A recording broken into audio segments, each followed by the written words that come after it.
예, 오랜만에 떨립니다. 오랜만이죠? 꽤 오래된 것도 같고 엊그제 같기도 합니다. 그간 긴 꿈을 꾼 것 같습니다. 에별리고의 꿈인데요. 어머니를 떠나보내며 에별리고를 겪으며 막막해졌다가 외로워졌다가 달콤한 잠에 빠져 지내기도 하고요. 햇살을 연인 삼아 보내기도 했습니다. 생의 한 모퉁이를 돈 것 같기도 하고 심연에 빠져 지낸 것 같기도 합니다. 그 사이에 또 우리가 아는 소중한 사람들도 많이 떠나 보냈죠. 그 에별리고를 겪으면서 그리움도 배우고 그리움이 고통이라는 것도 배우고 고통의 근원에 묘한 감미로움이 있다는 것도 배웠습니다. 그리고 안수정 등의 꿀맛 같은 그 감미로움에 취해서 생에 이끌려 왔다는 것도 알게 된 것 같습니다. 그 감미로움에 취해서 삶이, 사랑이, 마침내 내 삶의 드라마가 환상이라는 사실을 까마득히 잊었습니다. 예수님이 왜 나는 이 세상에 속하지 않는다고 했는지, 나의 나라는 이 세상에 속하지 않는다고 했는지, 그 말씀의 뜻을 언뜻 아주 조금 감지하고 나니 그리운 것은 그리운 채로 내버려 둘 수밖에 다른 수가 없다는 걸 받아들이게 된 것도 같습니다. 우리 안에는 이 세상에 속하지 않는 그리스도가 있어서 이 세상의 속박이 실체가 아님을 깨닫게 하는 눈이 되고 있습니다. 철학자 몇 명이 1년에 서너 차례 모여서 책을 읽는데요. 그 독서 모임에서 얼마 전에 요한복음을 읽었습니다. 제게는 요한을 깊이 느끼는 시간이었어요. 이 세상에 속하지 않으면서 누구보다도 이 세상을 잘 살아간 예수님의 흔적을 발견한 요한이 너무나 아름다웠습니다. 요한은 예수가 사랑한 제자, 예수를 사랑한 제자라고 하죠.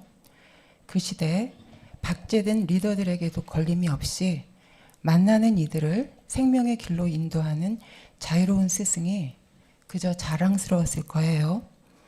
그런 예수님이 좋아서 예수를 따라다녔고 그런 예수님이 좋아서 예수를 따라다닐 정도로 순수했겠죠.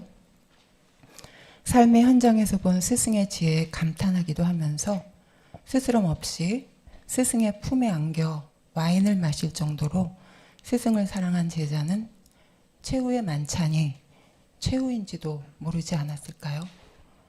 그저 발을 씻겨주는 스승의 사랑에 감복만 하지 않았을까요? 그렇게 사랑한 스승이 십자가를 지고 골고다 언덕을 걸어갑니다. 억장이 무너졌겠죠. 그때 요한이 십자가의 의미를 받아들이고 있었을까요? 저는 아니라고 몰랐을 거라고 생각합니다. 물론 예수님이 이스라엘 공동체에서 버림을 받고 십자가에 못 박혀 돌아가시게 되었다고 해서 요한도 예수님을 버리고 도망갈 제자는 아니지요. 오히려 요한은 십자가 위에서 너의 어머니라며 마리아와의 인연을 맺어준 스승의 말씀을 깊이 새겨서 평생 성모 마리아의 따뜻한 아들이 되었을 겁니다. 그런 요한이니 스승의 십자가가 더더욱 아팠을 것 같아요. 요한복음은 가장 늦게 기록된 복음서라고 합니다. 그리스 사람을 위해서 적었다고 하기도 하죠. 그럴 겁니다. 그렇지만 저는 요한복음은 근원에서는 요한의 고백서라고 생각해요. 태양이 누구를 위해서, 그리스 사람을 위해서 햇살을 내는 게 아니죠. 그냥 비추는 겁니다. 넘치는 거, 그것이 고백의 핵이죠. 예수에 대한 요한의 고백, 요한의 발견이 그랬다고 생각합니다. 찬찬히 읽으니 느껴지는 게 있어요.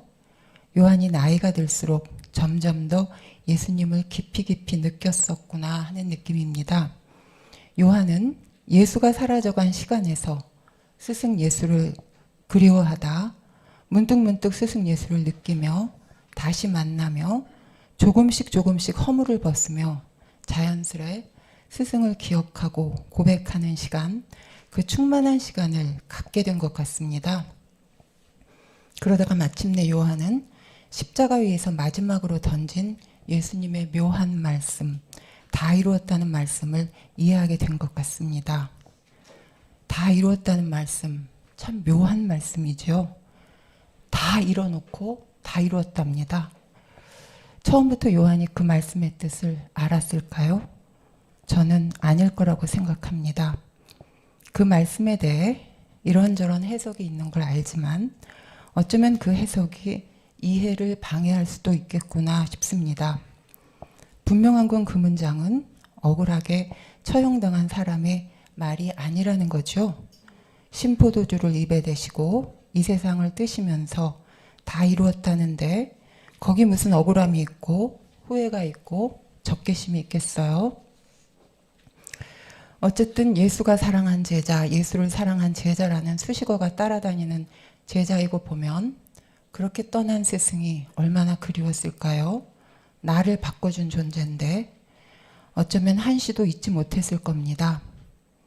뼈골에 사무치는 그리움 때문에 고통도 받았을 거고 고통도 견뎠을 겁니다.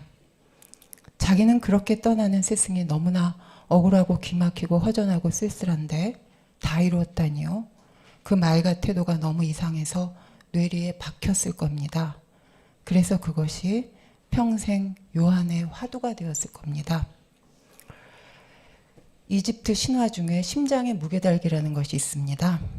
영원한 삶을 동경했던 이집트인들은 죽고 나면 영혼은 저승의 신 오시리스 앞에 나아가게 된다고 믿었습니다.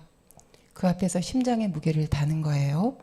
그런데 이 심장이 정의의 여신 마하트의 깃털보다 무거우면 영생의 길에 들어서지 못하고 하마를 닮은 무시무시한 괴물 아미트에게 잡혀먹힙니다. 그 심장의 무게달기를 통용시켰던 종교의 정치적, 사회적, 윤리적 의미를 빼고 보면 심장의 무게, 번뇌의 무게겠죠. 심장은 나와 함께 세월을 겪으며 견디며 내 모든 이야기의 수렴점을 가지고 있는 생명의 핵입니다.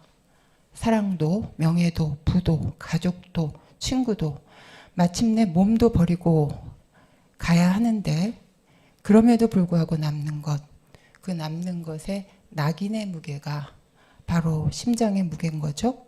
거기 슬픔과 비탄과 억울함과 괴로움, 그 인욕의 무게를 소화하지 못한 사람의 심장으로는 영생이 불가능합니다. 진심으로 의지했던 스승이 떠났습니다. 어떻게 살 수 있었을까요, 요한은? 마음을 다 담아 사랑한 스승을 잃어버렸을 때 그야말로 삶이 붕괴되는 십자가의 고통이었을 거예요. 예수는 십자가 위에서도 자유로웠는데 요한에게는 하늘이 무너지고 땅이 꺼진 거죠. 나락으로 지옥으로 굴러 떨어지는 것 같은 에별리고의 무게, 비탄의 무게, 지옥의 무게를 가진 심장으로 자기를 잡아먹는 아미트의 시간을 갖지 않았을까요? 아미트의 시간, 자기를 잡아먹으며 버티는 시간인 거죠.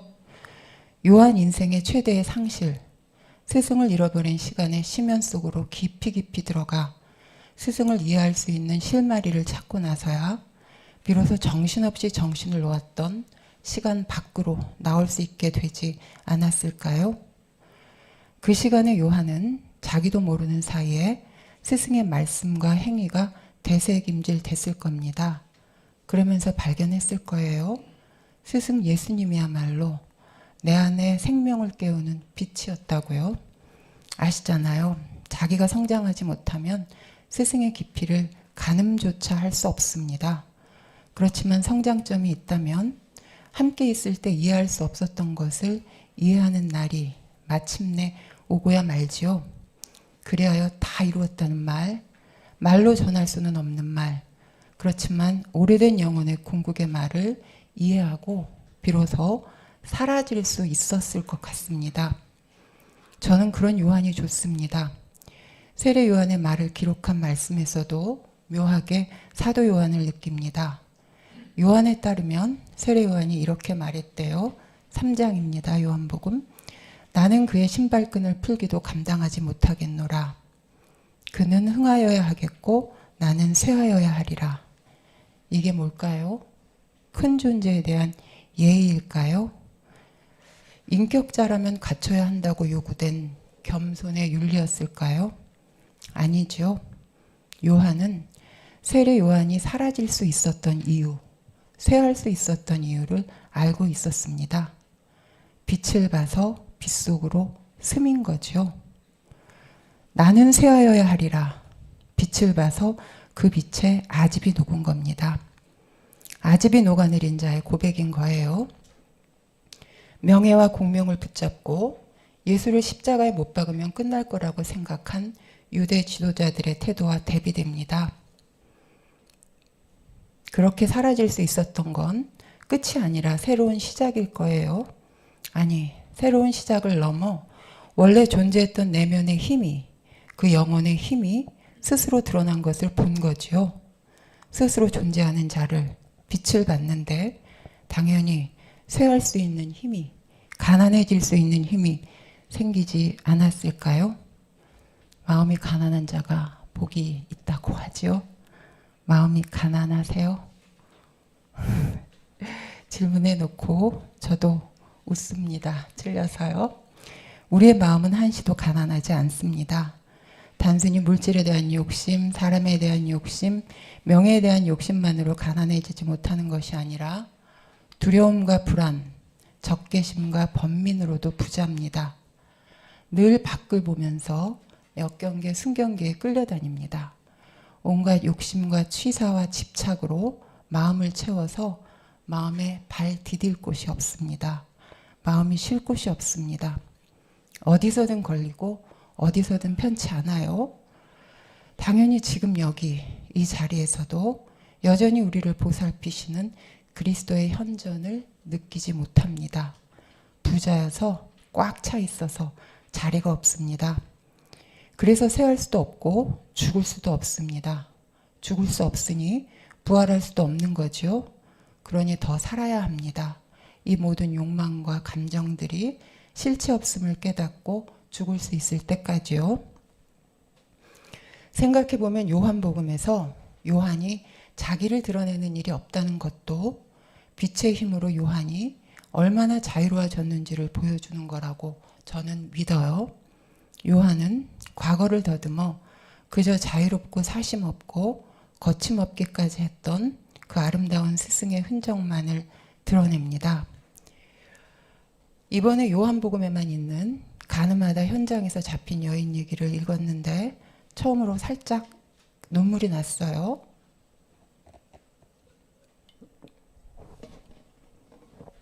예수는 바로 이 여인의 스승이기도 했습니다. 선생을 만나면 지식이 쌓이지만 스승을 만나면 삶이 바뀐다면서요. 그런 것 같습니다.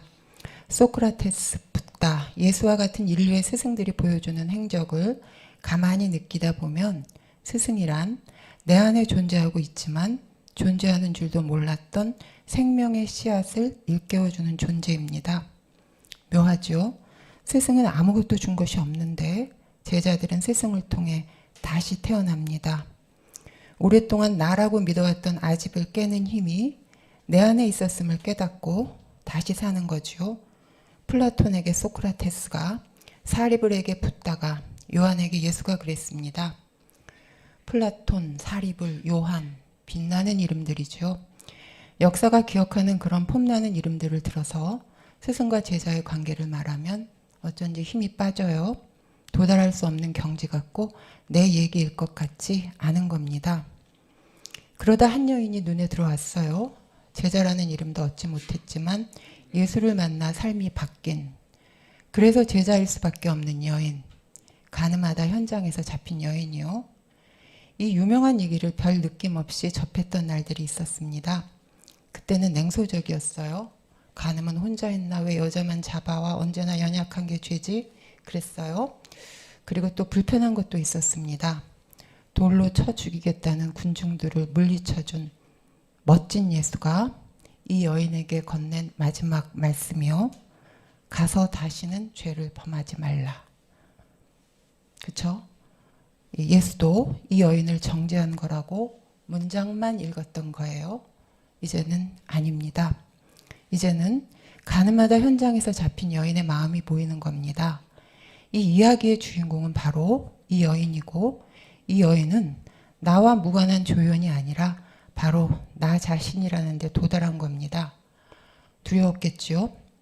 화난 군중들 사이에서, 모세의 돌을 들고 죽이겠다고 위협하는 군중들 사이에서 아무 말도 할 수 없는 형편이 돼서 잡혀 있습니다. 지치기도 했을 겁니다. 위축되고 위축돼서 자기 변호도 할 마음조차 내지 못했을 겁니다.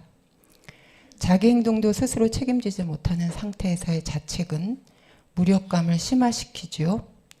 상관도 없는 사람들이 욕을 해도 두려움에 사로잡혀 그저 안절부절, 그들이 분노해서 돌을 던질 기세여도 그저 기가 죽어서 안절부절. 이건 착한 것이 아니죠. 병을 앓고 있는 겁니다. 죄인이라는 망상을 앓고 있는 겁니다. 그런 여인이 예수님을 만난 거예요. 두려움에 사로잡혀 지친 몸과 마음을 가누지 못하고 있는 최악의 상황에서, 황망하게 자포자기하고 있는 상황에서 예수님을 본 겁니다. 예수는 군중들처럼 호들갑을 떨지 않습니다.